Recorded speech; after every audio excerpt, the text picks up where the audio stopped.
আসসালামু আলাইকুম। Adib driving training সেন্টারের আরো একটি নতুন ভিডিও নিয়ে আসলাম। আমি হুসাইন কবির বাপ্পি। স্ক্রিনে আপনারা যাকে দেখছেন, প্রিয় ভাই আজ এসেছে আদিব ড্রাইভিং ট্রেনিং সেন্টারে ভর্তি হওয়ার জন্য। তো ভাইটি থেকে আমরা তার ঠিকানা এবং তিনি কি জন্য ড্রাইভিং শিখতে আসলো, সেই পারপাস, সেই উদ্দেশ্যটা আমরা জানবো। চলুন ভাইয়ের সাথে কথা বলি। ভাই কেমন আছেন? ভালো আছে, আলহামদুলিল্লাহ। আপনি আদিব ড্রাইভিং ট্রেনিং সেন্টারের নাম কিভাবে জানলেন? আমার একটা ফ্রেন্ড ছিল, তো ওই ওই লোকেশনটা দিছে। তারপর আমি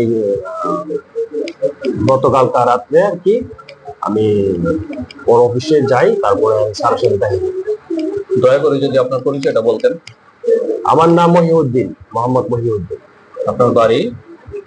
বাড়ি বক্তবলী, নরসিংপুর। নরসিংপুর শামসুল আলমের মোড়ের যে অফিসটা, সেই অফিসটা কি আপনি আগেও দেখেছেন?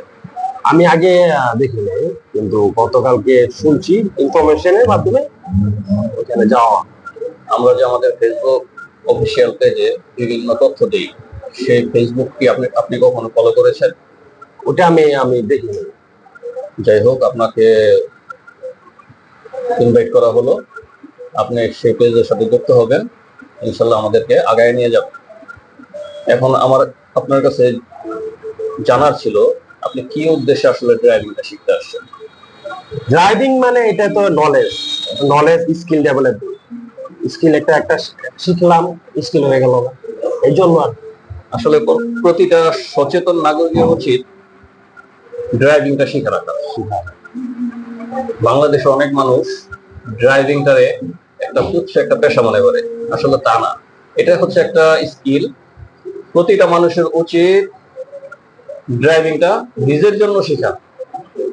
তো ভাইটিকে ধন্যবাদ যে উনি তার স্কিল ডেভেলপমেন্টের জন্য ড্রাইভিং শিখতে আসছে, এবং আদিব ড্রাইভিং ট্রেনিং সেন্টারে তাকে আমরা স্বাগত জানাচ্ছি। তো কথা না বাড়িয়ে চলুন ভাইটি কিভাবে প্রশিক্ষণ দেয়, প্রাথমিক পর্যায়ে আমরা কিভাবে ভাইটিকে প্রশিক্ষণ দিই, সেই ভিডিওটা দেখে আসি। আসসালামু আলাইকুম। এই নতুন ভাইটিকে আজকে আমরা প্রথম ক্লাস দিব, এবং প্রথম ক্লাসে আমরা ফাংশন সম্বন্ধে তাকে আইডিয়া দিব। তো আসুন আমরা ফাংশনটা বোঝানোর চেষ্টা করি। তো ভাই, আজকে আপনার প্রথম ক্লাস না? হ্যাঁ। এই যে আপনি যেটা ধরে রাখছেন, এটারে কি বলা হয়? স্টিয়ারিং। স্টিয়ারিং। স্টিয়ারিং, আবার অনেকে হুইল কয়। চাকা। চাকা, ঠিক আছে, আসলে এটা স্টিয়ারিং, এটা হুইল না। এই যে জিনিসটা দেখতেছেন, এটা হলো হর্ন। এটা টিপ দিয়ে হর্ন বাজছে, ঠিক আছে। আর এই স্টিয়ারিংটা আপনি যেদিকে ঘুরাইবেন গাড়ি, সেদিকে যাইব। আপনি যে সামনের দিকটা ডাইন দিকে যান, আপনি ডাইনে ঘুরাইবেন। যদি বামে যান, বামে ঘুরাইবেন। ঠিক একইভাবে পিছনের দিকটা যদি আপনি ডাইনে নিতে ইচ্ছা করে, আপনি ডাইনে ঘুরাইবেন। বামে যদি নিতে চান, বামে ঘুরাইবেন। ক্লিয়ার? পিছন সামনে ডাজেন্ট ম্যাটার, আপনি কোন দিকে যাইবেন, কোন দিকে যাইবো, সামনের দিক অথবা পিছনের দিক, সেদিকে আপনি ঘুরাইবেন। ক্লিয়ার? আচ্ছা, এই যে জিনিসটা দেখতেছেন, এটা হলো সম্পূর্ণ লাইটের ফাংশন। লাইট, ঠিক আছে। আপনি যদি একবার মোচড় দেন, পার্কিং লাইট জ্বলবে, আর যদি দুইবার মোচড় দেন, তো সামনে হেডলাইট জ্বলছে, দিনের আলো বুঝে যাচ্ছে না, ঠিক আছে। আচ্ছা, আপনি যদি উপরের দিকে দেন, ডাইনে ইন্ডিকেট দিবে, বামে ইন্ডিকেট দিবে। আর যদি নিচের দিকে দেন, ডাইনে ইন্ডিকেট দিবে। অর্থাৎ আপনি গাড়িটা যখন চালাইতেছেন, আপনি ডাইনে যাবেন না বামে যাবেন, এটা পিছনের গাড়ির বোঝানোর জন্য কি করবেন? সিগন্যাল, এই যে ইন্ডিকেট লাইটটা ধরাইবেন। আপনি যদি বামে যান, উপরের দিকে দিবেন, যদি ডাইনে যান, নিচের দিকে দিবেন। ক্লিয়ার? আবার মাঝে মাঝে কি করতে হয়, সামনের কিছু গাড়ির সাথে কথা বলতে হয়। আপনি মাথা বাইর করে সামনের গাড়ির সাথে কথা বলবেন? পারবেন না। শুনবো না আপনার কথা, হর্ন দিতে না। এই যে এখানে যে লাইটের ফাংশনটা আছে, এখানে একটা আছে ডিপার। এই যে এটারে যদি ধরে এইভাবে লাড়া দেন, তাহলে ডিপার এভাবে সামনের বাতিটা জ্বলবো নিব।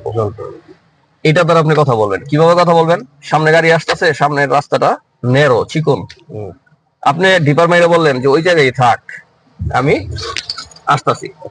উনি দাঁড়ায় যাইব। যদি শিক্ষিত ড্রাইভার হয়, বুঝের ড্রাইভার হয়, শিক্ষিত বলতে বাংলাদেশের যাই হোক, ওনার যদি বুঝ থাকে উনি ওইখানে স্টপ হয়ে যাব। আবার আপনি গাড়িটার সাইড করে দাঁড়া করাইলেন, আপনি ডিপার মারলেন, এর অর্থ হলো আমি দাঁড়াইছি, অপেক্ষা করতেছি, তুমি আসো। ক্লিয়ার? আচ্ছা, একটা পথচারী রাস্তার সামনে দাঁড়ায় আছে আপনার গাড়ির অপেক্ষায় যে আপনার গাড়িটা পাস হইলে উনি যাইবো, কিন্তু আপনি চাইতেছেন ওনার সম্মান দেখায় বলতেছেন যে না, আমি গাড়িটা স্লো করি, ওনারে যাইতে দিই। তখন আপনি কি করবেন? গাড়িটা স্লো করবেন, ডিপার মারবেন, ওই লোকটা দেখে বুঝবো যে না, আপনি ওরে যাইতে বলতেছেন। ক্লিয়ার? এটা হলো কথা বলা। ডিপার মানে উপর দিয়ে। হ্যাঁ, এইভাবেই কথা বলবেন গাড়ির মানুষের সাথে, ঠিক আছে? আচ্ছা, এখানে একটু খেয়াল করেন, এটা হলো গিয়ার বক্স। গিয়ার বক্স, এটা অটো গাড়ি। এই যে ফাংশনটা যদি আপনি দেখেন তাহলে বুঝবেন এটা অটো গিয়ারের গাড়ি। এই যে এখানে লেখা আছে পি, পিতে হচ্ছে পার্কিং। পার্কিং। আপনি যদি গাড়িটাকে কোনো জায়গায় স্থির করেন, থামান, তখন পার্কিং এ দিয়ে রাখবেন। পার্কিং এ দিলে কি হয় জানেন? চাকা চারটা লক হয়ে যায়, মানে গাড়িটা মুভ করে না এদিক সেদিক। যদি ওটা নিচে জায়গা হয় তাহলে গাড়িটা লড়বো না। আর এনতে যদি দেন, এটা হচ্ছে নিউট্রাল। আপনি যদি কোথাও গাড়ি দাঁড়া করেন, এনে দিয়েও দাঁড়া করাইতে পারেন, কিন্তু সেক্ষেত্রে কি একটা সমস্যা আছে, যদি রাস্তা ওসা নিচে থাকে না, তাহলে গাড়িটা কি করব? গড়ায় যাইব, অর্থাৎ চাকাগুলা ফ্রি থাকে তখন। ঠিক আছে? উপরে দেখেন আছে রিভার্স, আর কি রিভার্স, পিছনের দিকে গাড়ি যাইবে। এখানে দিলে গাড়ি পিছনের দিকে চলবো। ঠিক আছে? তারপরে দেখেন ডি আছে, ডিতে মানে ড্রাইভ। আপনি যখন গাড়ি চালাইবেন তখন ডিতে দিয়া গাড়ি চালাইবেন। হ্যাঁ, ডি ড্রাইভের সর্বোচ্চ গতি সীমা হলো ওই যে মিটারে যা আছে 180 কিলোমিটার পার আওয়ার। আপনি এত স্পিডে গাড়ি চালাইতে পারবেন। কিন্তু আপনার রাস্তার মধ্যে মাঝে মাঝে ওসা নিচা রাস্তা দেখেন না, যেখানে গাড়িটার খুব শক্তির প্রয়োজন হয় টাইনা নিতে, তখন আপনি সেকেন্ড গিয়ারে দিবেন। সেকেন্ড গিয়ারে দিলে গাড়িটার প্রচুর শক্তি পায়। আর এটার সর্বোচ্চ গতি সীমা হলো 60 কিলোমিটার। আপনি যতই জোরে পেডাল ওই অ্যাক্সেলারেটর চাপ দেন, কি হইব? 60 এর বেশি আর উঠবো না। শুধু 60? হ্যাঁ, শুধু 60। তারপরে আরো কিছু রাস্তা আছে অনেক উঁচা, খাড়া পাহাড়ের মতো। আপনি সাজেক যদি যান, বান্দরবন যদি যান, তারপরে বিভিন্ন উঁচা জায়গা রাস্তা আছে, সেতু আছে, ওই সেতুতে যদি ওঠেন তাহলে লো গিয়ারে দিয়ে উঠবেন। এটা আরো বেশি শক্তি পাইবো গাড়ি। ঠিক আছে? লো গিয়ারে দিলে আরো শক্তি, গাড়ি আরো শক্তি আসবো। এই লো গিয়ারে দিলে গাড়ির গতি সীমা হয়, যতই আপনি অ্যাক্সেলারেটর চাপ দেন, সর্বোচ্চ গতি উঠবো কত? 30 কিলোমিটার। কত ভাই? 30 কিলোমিটার।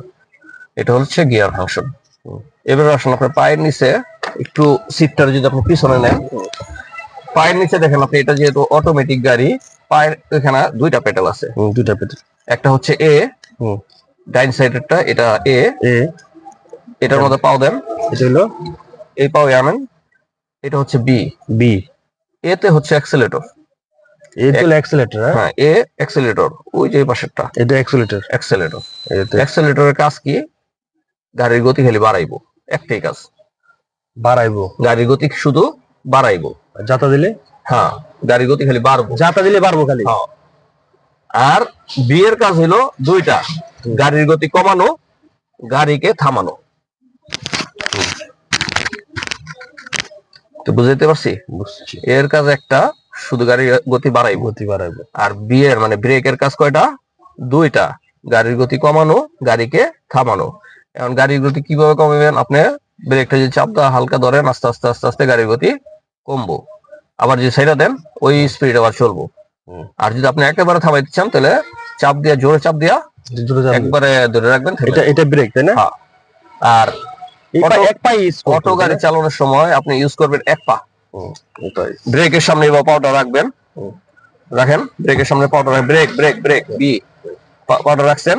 আপনি অ্যাক্সেলারেটরে যাবেন বি স্টাইলে, বি, ভিক্টোরিয়ার বি আছে না, বি স্টাইলে এইভাবে যাবেন। যান যান, আর একটু দূরে পাও রাখেন। আপনার শুধু পায়ের আগা মানে সামনের অংশটা ব্রেকের মধ্যে থাকবে, আর পিছনে আসেন, পাউডার এইভাবে দিবেন, আরেকটু উপরে দেন। হ্যাঁ, এইভাবে দিবেন। এবার ভি স্টাইলে গিয়া আপনি অ্যাক্সেলারেটরে দিবেন। যান, এই এই, ঠিক আছে? ক্লিয়ার? ওকে। এই যে জিনিসটা দেখতেছেন, এটা হচ্ছে ইমার্জেন্সি লাইট। আপনার গাড়ির কখনো কোনো সমস্যা থাকলে ইমার্জেন্সি দিবেন, তাহলে পিছনের গাড়িরা বুঝবো আপনার গাড়িতে কোনো সমস্যা আছে, এই জন্য আস্তে আস্তে চালাইতেছে, আর নাহলে ভাই আপনার পাগল বানা লাগবো। ঠিক আছে, এটা যখন দিবেন তখন পিছনের গাড়ি কি বুঝবো যে গাড়িতে কোনো সমস্যা আছে, এই জন্য ইমার্জেন্সি লাইটটা ইউজ করে সে চলতেছে, তখন আপনার বিরক্ত করবো না, ডিস্টার্ব করবো না। ঠিক আছে, এই এখন আপনি স্টার্ট করবেন বিসমিল্লাহ, জীবনের প্রথম